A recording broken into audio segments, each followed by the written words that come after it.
Hello, this is Martin Brossman. I'm Greg Hyer. And I'm Elyse Archer. And we're real excited about another show with a fantastic guest today. We got Jonathan Lacoste from Jebbit. And but before we get into that, let's just mention real quick, we have our sponsor to kind of mention here. Absolutely. So we have NC State Technology Training Solutions. So if you're interested in continuing your professional education by learning anything from understanding how to use Photoshop, maybe you want to learn how to do programming with PHP, or if you want to WordPress, Excel, and any of the Microsoft Office of products. Of course, I teach with Karen, which is called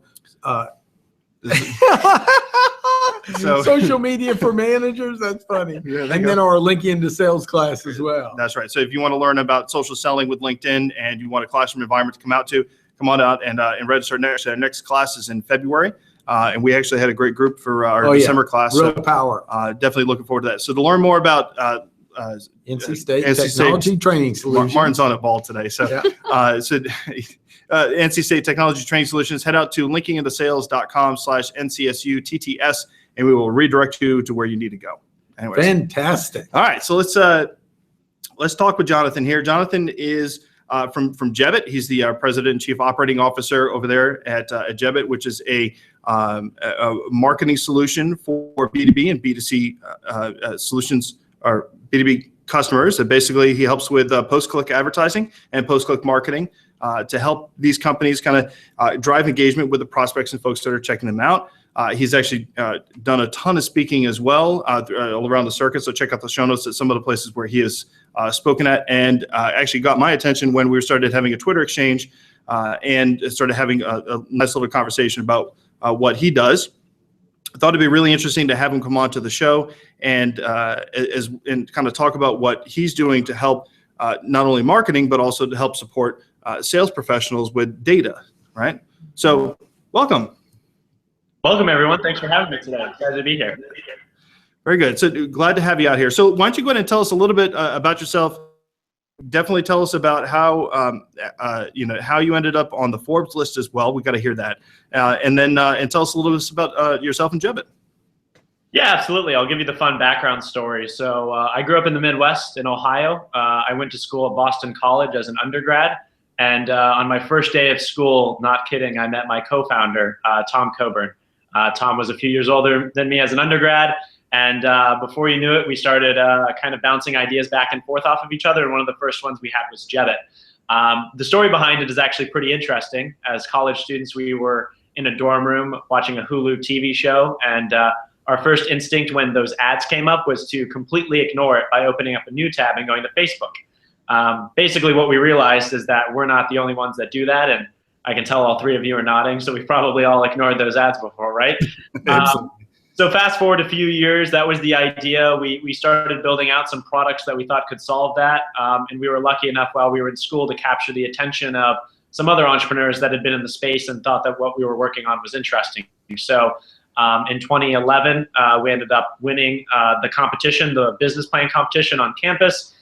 We later then raised about $1 million in venture capital funding, and subsequently, dropped out, as they say. So that was about 2.5 years ago, and then since then we've just been kind of building and growing since then. So. And you got yourself back in school too. So yeah, exactly. Both my parents are in education, and so the deal I made with them was to leave for a year and then see what happened. And the business was going well, so I couldn't go back full time, but they wanted me to do at least something. So. I transferred the credits over to Harvard and, take a couple classes there. So could be worse. We'll call it a sabbatical you took. How's that? Exactly. An extended sabbatical. Yes.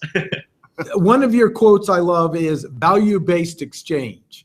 Really understanding, and I'm a huge advocate of, we must be understanding that customers' tolerance for unwanted interruptions is getting worse and worse. We know we want a TiVo, we want to change, stop interrupting us, stop popping it on the screen. So it demands that in marketing and in sales that we become what I call a welcome interruption versus an unwelcome interruption.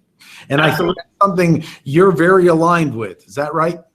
Yeah, no, you're definitely correct. You hit the nail on the head there. I think it's one of the key things that marketing and sales are both very aligned with, is this idea of value-based exchange, or giving something of value to your consumer or prospect in exchange for them spending a few minutes learning about your product or solution.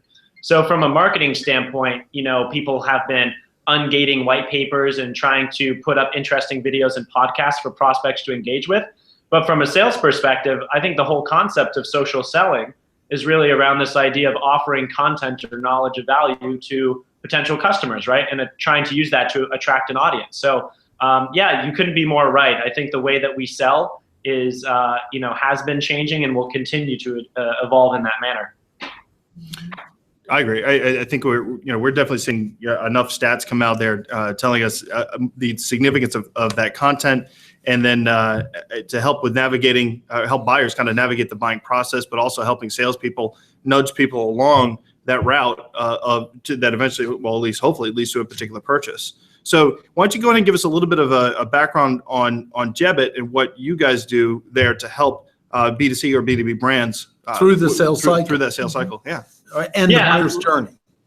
Of course, yeah. So I think the big problem that we're trying to solve, that a lot of marketers and salespeople will tell you is one of the top 3 things they're trying to deal with in their industry, is why when a prospect or customer comes to their website, they don't convert immediately. And I think this really goes to the idea that there are a lot of unwanted interruptions, whether it's in terms of pop-ups or promotions or just fill out this lead form and then there's 20 fields right there. The way people are engaging has changed, and so we're taking kind of a unique approach by creating these interactive content pieces. So when you get to a website, instead of immediately asking someone to fill out a form on your website to request a demo, trying to engage them, teach them a little bit more about your product or service, and most importantly, which I think you guys find really interesting, is capturing data on that prospect, right? Learning a little bit more information so that when, if you're a salesman or woman, pick up the phone and call them, you have a little bit more insight into what their pain points are, what their authority is to make a purchase decision, what their timing is, et cetera. So I think that's kind of our key focus there. There's so many, even news platforms, very important ones that have so many pop-ups and blocks. I want to either pay or do something where it's not relevant, it's in my face, and I can't get the content. And I think it's needed everywhere, because every day we're looking for new ways to get the information we need without being interrupted. You're absolutely right, and we talk about it internally as something we've seen in the industry just called content shock. It basically is a buzzword that says there's too much content out there, right?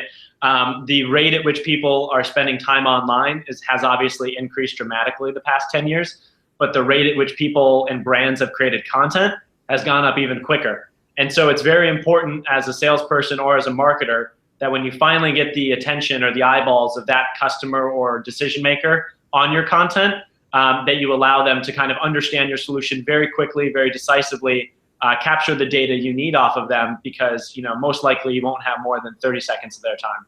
So, Jonathan, if I am a B2B brand, what is the best type of post-click content or engagement to use? So do you have any data as far as, is it a survey? Is it an offer? What would be best for B2B brands based on your experience? No, I love that question, because there's just so many opportunities for B2B sales people and marketers to kind of experiment with. The thing that we've been most surprised to find is that it depends the most where someone is in your buying process, right? Is this an introduction to your brand where they're learning about the solution for the first time? Or is it a 12 to 24 month sales cycle where maybe you're in month 8 through 9 and you need to keep continuing value and providing different information? What we find to work really well off the bat is video. People love watching and consuming video. People are on their phones on the go a lot of the time. And most of us probably read our emails now on our phone more than on our desktop. So if you're a salesperson and you can send someone a really succinct, clean video about what you do that isn't too salesy, but it's just kind of cuts through it and explains the benefits, we find that on a post-click side works tremendously well. But if you have a relationship with someone and you've known them for 9 to 12 months, you might not want to send them a new video or a survey every single time. So we find that just kind of interactive, fun pieces of content that help them with their day-to-day really are the biggest boosters in those areas. So is this something that that marketing would continue to kind of manage that process there, or are we looking at somebody, for example, in that maybe they're not exactly a sales qualified lead yet? Is usually that kind of where you're focusing? Is Is that maybe the early on part or maybe the middle part of the funnel? So the fun piece about interactive content is you can really use it in any part of the funnel, right? Outside of maybe sending the contract, which is, I think, everyone's favorite part if you're a salesperson. So if you're on the marketing side and your job is to collect leads, they're using interactive content to obviously drive a higher number of leads, but also make sure that there's more information about those leads. So let's say you're a B2B salesperson and your marketing team normally hands you a lead that has name, job title, company, what country you're from, and maybe state or something like that. What we try to do is provide a little bit more context in terms of, what are the biggest pain points that you've been dealing with this year? What other technologies are you using? Is this the first time you've heard of our solution, or have you used our product at a company in your previous job experience?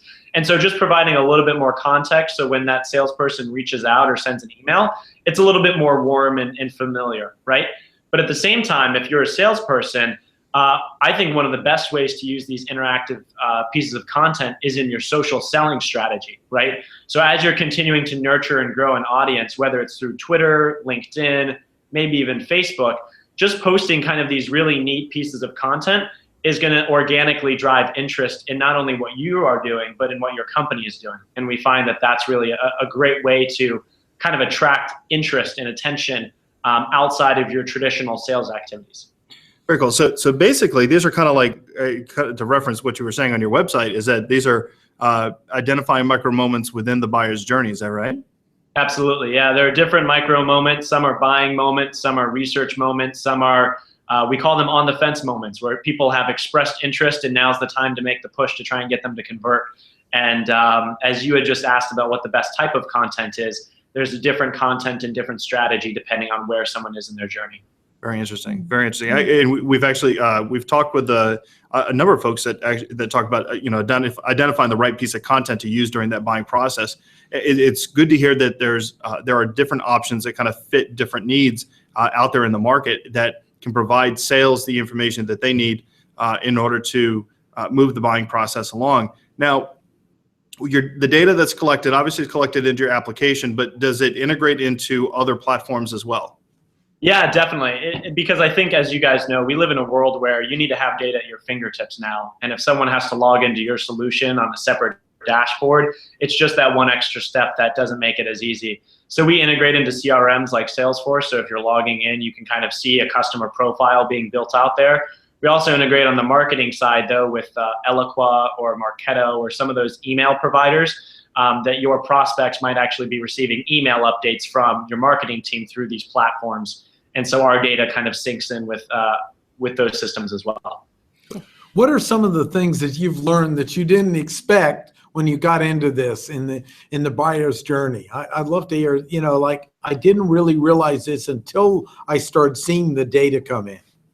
Oh, that's such a good question. How much time do we have? No, I'm kidding. I think the biggest things that we've learned are, and it's very counterintuitive, which is why I think it's so important. Traditionally, we're taught that the more steps there are in a process, the less people will do that, right? So in an e-commerce setting or in a lead generation setting, you want to get someone as quickly as possible to the purchase page or the lead generation page. And hopefully that means more people will convert than if you make them jump through a bunch of hoops. What we actually found was the opposite, and it's quite fascinating. If you click on an ad or an email and are brought directly to a page where you're asked to buy something, only 3, maybe 4 people are going to take that action, and the other 96 people are going to leave. And as a marketer or as a salesperson, you don't really get any value from those 96 people, right? They kind of came, they saw, and then they left. What we found was that if you actually offer an alternative kind of interactive experience focused on the 96%, the 4 people that came and want to purchase, they're still going to buy. They're not going to stop buying, but you can get data and you can get those other people to actually convert. So I think just from a buying journey perspective, that's probably one of the biggest things that we've been surprised by, is how you can actually shorten the journey by adding concrete steps in there that are of value, of course. And I'd assume that's added value you're talking about too in the process, which I kind of refer to as business courting the customer, along the way. I love that. Yeah. I mean, a sales process is a little bit like, as you said, courting and, trying to get a date or even flirting a little bit, right? So. Do you have any data as far as those latent conversions go? So once somebody's using something like Jebbit on their site, and maybe before you had 96% of people leaving without converting, what does that conversion rate look like once you start to court and nurture them? Do you have any data on that? Yeah, we do. For an average B2B campaign in the traditional sense of someone trying to request a demo or fill out a lead form, it's normally around 2 to 5% is the conversion without kind of courting them. And then once you court them, we actually see that go up to about 12 to 15%. Wow. The strategy that it's not a light switch. It doesn't just happen one day. But as you kind of develop an audience that's used to engaging in this mechanism, and as you get better with your kind of courting strategies, I'll call them, most of our partners will see a 12 to 15%. So that's so huge, because my background is selling digital advertising. Right. As we all know, businesses are spending more and more money on just getting that traffic to their site. But if you're not doing anything to court afterwards, you're going to be losing money. So that's so huge to have something that helps boost that rate by that big of a percent. That's Absolutely. I think it's a big deal. It really makes sense that the more steps or more process gives them time to feel like they're choosing the next step. And you and I know every time we feel we're choosing the next step, we reduce buyer's remorse, we get more buy-in, all of these. And when you were interviewed, you talked about the importance of having transparent steps so they know they're stepping into the next step. And I thought that was a really good ethical way to describe it when on your what was that? CNBC interview. yeah, no, you're absolutely right. I think we all know, and I'm a salesperson through and through. So trust me, I wish I could talk to every one of my prospects on the phone, but at the end of the day, people want to do research online more than they want to talk to salespeople to start, right? Salespeople are there to add value at certain points in the process. And so if you can add more of that transparent value that you're talking about as people are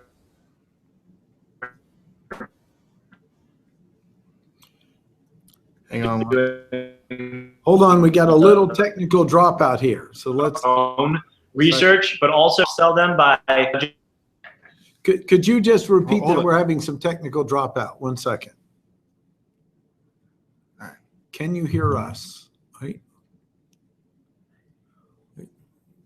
Is someone watching Netflix at your company? Hold on a second. Just pause. I heard Netflix at my company. You're back. We dropped out. We over dropped that, out there. so can you Sorry. just restate? Oh, gotcha. Potentially one of the developers. You never know. They have an interesting work schedule. Would you just restate that? Yeah, go last ahead point and you restate said? that last point there.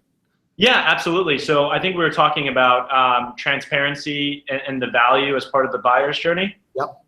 Yeah, so I think one of the things that we see is that, oh, darn it, what were we talking about? Well, no, I'll just restate. One of the things you talked about is the way your process is set up. The customer knows they're making the next step and what it is.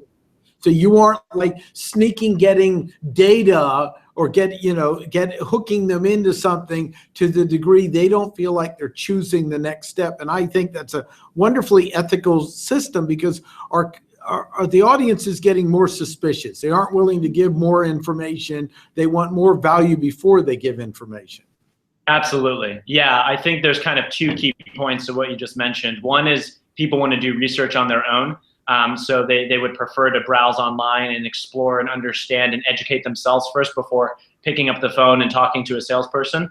And the other point to that is transparency. As you mentioned, people are getting a little bit suspicious on being able to track device IDs and cooking people and pixeling them around the web and everywhere they go. I think if you create experiences that allow people to educate themselves on your product while also at the same time learning about them instead of, suspiciously tracking data and capturing, as you mentioned, that's where we really see the best intersection between those kind of two common themes come together.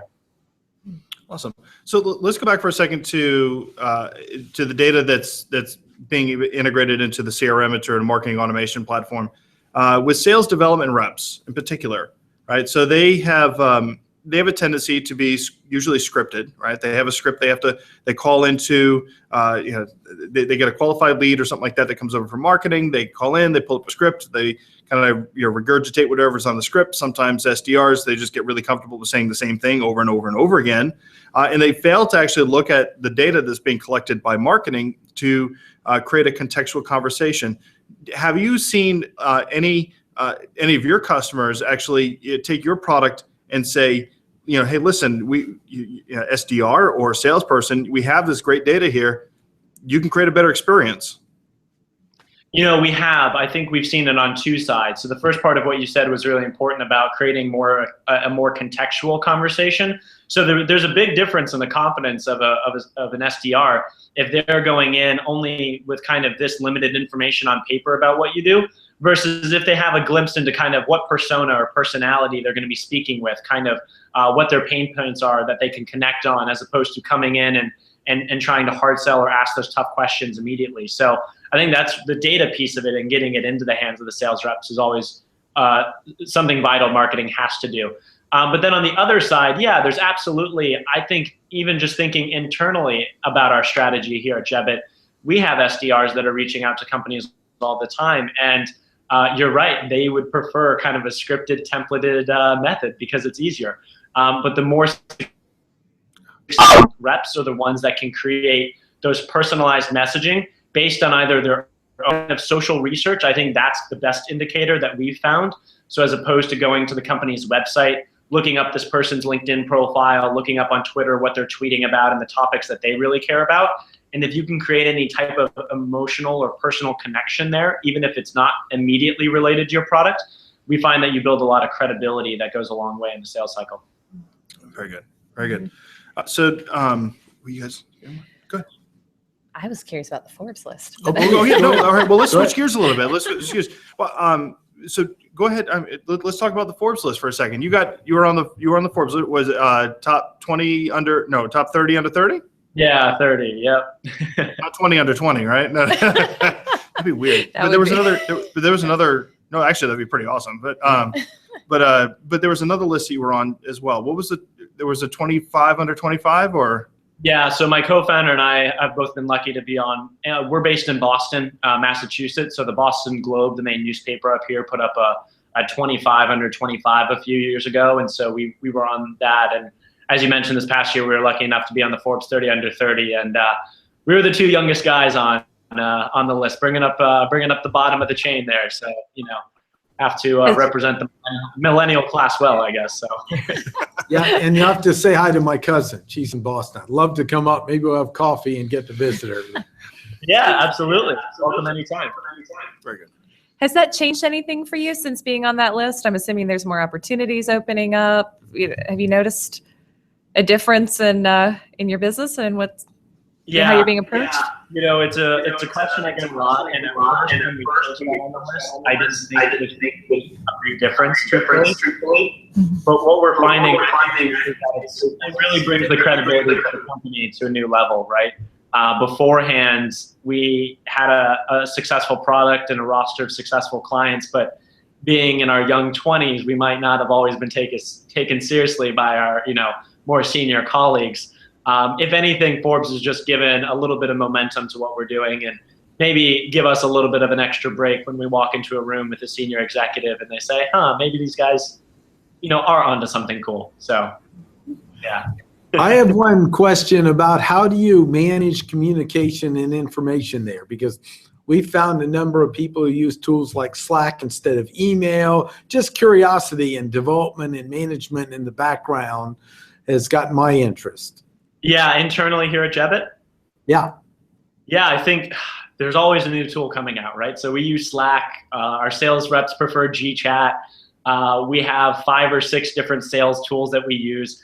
I think the most important thing, and funny enough, I just had a meeting with our head of sales this afternoon about it for 2016 planning, was picking fewer tools and doing a better job at really laying out a process and making sure that they add value. So we had 3 or 4 tools that we felt were kind of doing the same thing for our reps. And so we decided to pay a little bit more, pick the best one, and really hone in on that from a process and communication standpoint. The other thing we do, though, I know it's a little harder for companies that have bigger organizations, but we do a weekly state of the company on Friday afternoons. It'll probably be in a few hours here. And everyone in the different offices grabs a beer. They call in. If they're not in the office, they huddle up. And it's just a great opportunity to really communicate, not only between sales and marketing, but also to hear from the product team and engineering team kind of new developments that are coming in the pipeline, so that you don't have a sales rep selling something that may or may not be built yet, right? So, and is that done by phone or Hangout, or what do you use for communicating that? That's fascinating. So everyone in Boston, which is about 80% of the company, will actually gather in our main kind of room, our largest conference room. And then if people are traveling or if they're in our New York or LA offices, they will dial in, although we have started to have people hang out in Skype depending on how many folks are away from the desk. So interesting. Cool. Interesting. So are there, what about your sales reps? Are they using social selling? Is there a particular routine that they like to use? They got a favorite social network they like to participate on or anything like that? Never enough. They're never doing enough. Never enough. No, I think we've pushed them to, what I've always told them is social selling is probably one of the things that you can tell the quickest if you're not genuine about it, right? If you're coming across in the wrong manner, it's so easy for a buyer to pick up that this person is doing it with the wrong intention. So I have asked the reps to make sure that they only pick really one platform that they're most comfortable with in their own personal use. So for some reps, that's Twitter. For some reps, that's LinkedIn. I have one rep who doesn't really use either. So to be honest, he's been using SlideShare. He's been taking our marketing content and posting it on different resources, and he gets any of the leads that he drives from that. So I think you have to encourage reps to not say everyone has to use this platform and has to be talking about these things, but different reps will share different content depending on if they're going after a more B2B community or an e-commerce community. And I think the platform you use to communicate that really makes a difference. Awesome. So now another thing you had mentioned as well, with regards to interacting with buyers in particular, I take it you guys have created a couple of your own tools as well, and one of them you sent over to me. Martin and I had a chance to take and participate this morning. Totally love the outcome of what happened there, because Martin got his favorite and I got my favorite, which means we're like right on spot. And then I found out that I'm your favorite, so that's all right. So we're gonna. So tell us a little bit about this interesting personality survey that you have on your site. Yeah, I think you nailed it. We use that internally here at Jebbit for our own lead generation, and the struggle we were coming up with was we felt like we were creating a lot of content and necessarily giving us better data or an insight into what type of marketer we were speaking with from a personality or a persona or aspirations perspective, right? We were just kind of getting the basic information. So this most creative that you're referencing was kind of one of our first attempts at creating an experience that marketers would genuinely find interesting. It wasn't pushing a product. It had nothing to do with Jebbit, except for the fact that it used the technology. So obviously it got them, used to the experience and thinking, oh, this might be neat for my prospects to go through. But you're right. At the end of the day, there's kind of that emotional connection to find, oh, I'm most like, Brian Solis, or I'm most like Guy Kawasaki. I think the coolest thing for us in launching that was we actually tweeted it out to everyone of the innovative marketers that we highlighted, and 2 or 3 of them responded after going through it saying that they got themselves. So I'm glad that it works. That's awesome. Important piece here, isn't it? They got it. It Well, was this is important. Yeah. A little bit of I would have been afraid if one of them had gotten someone else, but I'm glad they answered. That means you did it right. So what we'll do is we're going to put in the show notes here on this episode a link out to that survey. So if anybody wants to take that quiz and actually kind of experience what. So this is Jebbit's tool, is that right? Yeah, it was just a piece of creative that our marketing team had, and then they overlaid our technology on it. So it's a pretty simple mechanism, not a fancy use case, but gets to the point pretty quickly. Gotcha. Well, very, very good. We'll definitely direct some folks out there and make sure they take the quiz and see what kind of marketer that they are. Now, Yeah, so I think that's perfect. So Excellent, excellent. Well, great to have you on the show. Real excited. We're going to mention a few things to wrap up here, but really look forward to learning more about the process and what's going on. And one of the things we'll mention is some training coming so up. first of all, thank you very much, Jonathan, for joining us. Go ahead and hang out for just a minute, and so we could kind of wrap up a couple things after here. But to learn more about Jebbit, just head out to jebbit.com, jebbit.com. Is that right? Yep. You got that? And then make sure you follow him on Twitter. Follow Jonathan on Twitter as well. We'll put the links in the show notes. So make sure you come out to the podcast or to the website. Look for episode 83, and you will find all the details in there. So just to kind of wrap up here today, we have a couple things. First, we want your comments about the show, about previous shows as well. Make sure you head out to iTunes or Stitcher. Leave your comment out there. If you do, make sure you head out to linkingintosales.com/sticker, and we will take and send you a sticker if you go out there and leave your comment in there as well. We want to send out as many. We're probably going to send out more than one, so that way you can kind of sticker them all over your kids. Thanks for all that have done already. Exactly, and thank you for the comments we've gotten so far. So keep on coming out there and leaving comments and ratings, honest ratings and reviews about what's going on with the show. The other thing too is don't forget we're launching. If not already, maybe by the time you're listening to this, we've launched socialselling.training, which is our training website. You got 2 free courses out there that you can take using creating a LinkedIn profile that's customer facing for social sellers. So it's LinkedIn profile fundamentals for social sellers, as well as for Twitter, which are 2 social networks that are pretty popular among social sellers. So it's totally free, doesn't cost you anything. Just got to register, come in. Some great features out there beyond just taking the classes, such as you join a community of other social sellers out there, have great conversations, trying to figure out what's working for everybody, as well as we're going to roll out a new course every month. So you have an option to upgrade later to be a full-time member or just buy the course off the shelf as well. And what's the website? Socialselling.training. That's it. Socialselling.training. Socialselling.training. So other than that, several things. One, we want to wish everyone a wonderful holiday, a happy holiday to everybody. And I'm just going to ask for a present for people. And I'm going to ask for the present. If you like the show, share it with somebody. That's right. right. So that's my request. And thank you to all the listeners this year that have given us feedback, have listened to the show. It really personally inspires us. We'll go, we have so many downloads this month, and it moves us forward. Yeah. So we really want to let your comments and your engagement inspire us. And thank you dearly for that, and hope you have a wonderful holiday and get to connect to your family. Very good. All right. Well, this wraps it up. Yeah, this is Martin Brossman. I'm Greg Hyer. And I'm Elyse Archer. And you've been watching or listening to the Linking into Sales Social Selling Podcast. Be sure to follow us on Twitter, LinkedIn, Facebook, and subscribe to us on YouTube. And don't forget to subscribe to us on iTunes as well. Have a great day.